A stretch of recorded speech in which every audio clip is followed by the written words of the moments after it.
इस वक्त मैं गाड़ी में एक ऐसी रोड पर फंसा हुआ हूँ जहाँ से गाड़ी तो छोड़ो, इंसान का निकलना भी ऑलमोस्ट इम्पॉसिबल है।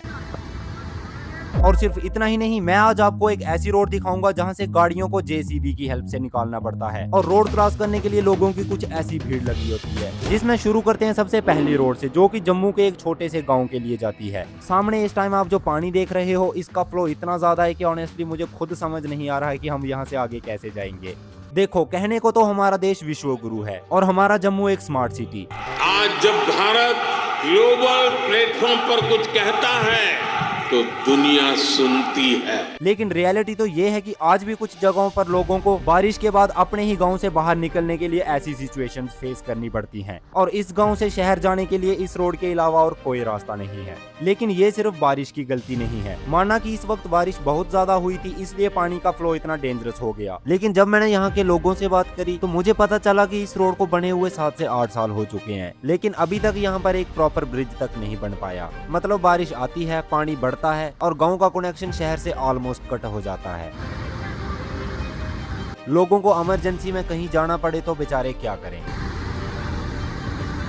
तो अभी आप मेरे सामने इन भैया को देख सकते हो। इनको भी शायद शहर में कोई काम होगा, इसलिए इनको भी मेरी तरह शहर जाना है। लेकिन देखो तो इनको अपनी बाइक कैसे निकालनी पड़ रही है। बाइक चलाना तो दूर की बात, इन्हें लिटरली बाइक को पकड़ पकड़ कर पानी के बीच से निकालना पड़ रहा है। और ये देखने में जितना सिंपल लग रहा है ना, एक्चुअली में उतना ही रिस्की है।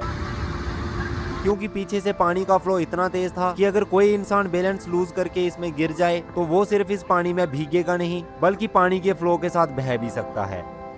इसी वजह से यहाँ से नॉर्मल तरीके से रोड क्रॉस करना ऑलमोस्ट इम्पॉसिबल था। लेकिन अब प्रॉब्लम ये थी कि मैं भी इस साइड फंसा हुआ था और मुझे भी उस पार जाना था। इस वक्त ना तो हम आगे जा सकते हैं और ना पीछे, और कैसे भी मुझे ये रोड क्रॉस करके दूसरी साइड जाना था। तो मैं हार मान चुका था कि शायद मैं तो उस पार ना जा पाऊं। और तभी वहाँ के सभी लोगों ने पकड़ करके मेरे को बहते हुए पानी के बीच से क्रॉस करवाया। अभी मैं पानी के बीचों बीच इस पत्थर पे खड़ा हूँ और शायद कैमरा में ये पानी इतना डेंजरस नहीं लग रहा, लेकिन सच बताऊं तो मेरे पैरों के नीचे से पानी का फ्लो लिटरली मुझे आगे पुश कर रहा था।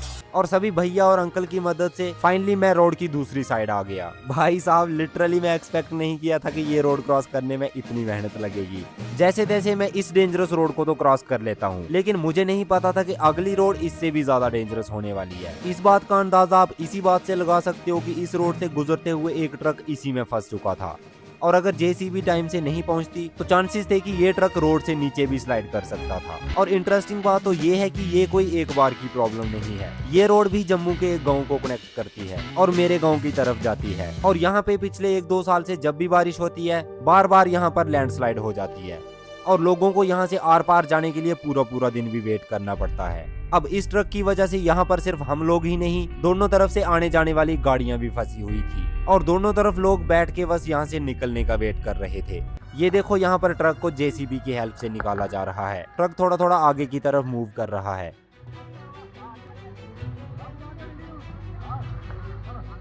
और जेसीबी की काफी देर की मेहनत के बाद ट्रक को वहां से निकाला जाता है। ट्रक निकलने के बाद रोड को थोड़ा क्लियर किया जाता है ताकि पीछे रुकी हुई गाड़ियां भी यहां पर आकर ना फंस जाएं और वहां से आराम से निकल पाएं। फाइनली काफी देर रुकने के बाद हम लोग यहाँ से भी निकल पाए। आज हम किसी तरह इन दोनों डेंजरस रोड को क्रॉस करके निकल गए। लेकिन सोचो, अगर किसी को रात में कोई इमरजेंसी हो, कोई प्रेग्नेंट वुमेन हो या फिर किसी को हॉस्पिटल जाना हो, तो तब शायद ये सिर्फ एक खराब रोड नहीं रहती, ये किसी फैमिली के लिए खराब घटना का कारण भी बन सकती है। मैं ये नहीं कह रहा कि बारिश को रोका जा सकता है, लेकिन अगर किसी रोड पर हर साल बारिश के बाद लोगों के आने जाने का कनेक्शन कट हो रहा है और लोगों को पानी के बीच से रिस्क लेकर क्रॉस करना पड़ रहा है, तो शायद प्रॉब्लम सिर्फ बारिश नहीं है। आपके हिसाब से ऐसी रोड्स को परमानेंटली फिक्स करने की रिस्पॉन्सिबिलिटी किसकी होनी चाहिए? गवर्नमेंट की, एडमिनिस्ट्रेशन की, या फिर किसी और की? नीचे कमेंट करके जरूर बताना।